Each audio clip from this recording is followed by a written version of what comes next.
குழம்பு வைக்கிறக்காட்டி மீனை வெட்டி சுத்தம் பண்ணி கழுவி எடுத்துக்கிட்டாச்சு. மீன் குழம்புக்கு தேவையான பொருட்களையுமே ரெடி பண்ணி எடுத்துக்கிட்டாச்சு. மீன் குழம்பு வைக்க சட்டி அடுப்புல போங்க. எண்ணெய் சூடு அடிச்சுங்க. கடவுளுந்து போட்டுக்கிறோம். 2 வெங்காயம் போட்டுக்கிறோம்.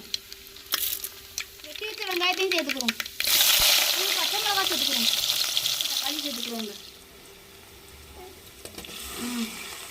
சொன்னாலே தக்காளி வெங்காயம் பச்சை மிளகாய் வதங்கி வந்துருச்சு. நம்ம மசாலா சேர்த்துக்கிறோங்க. மஞ்சப்பொடி சேர்த்துக்கிறோங்க. மிளகாத்தூள் சேர்த்துக்கிறோங்க. குழம்பு மசாலா சேர்த்துக்கிறோங்க. இந்த மசாலையோடய கரைச்சி வச்ச புளியும் சேர்த்துக்கிறோங்க. சொன்னாலே நம்மளுக்கு குழம்பு கொதிச்சு வத்தி வந்துருச்சுங்கன்னா மீனை போட்டுக்கிறோங்க. தேவையான உப்பு போட்டுக்கிறோங்க.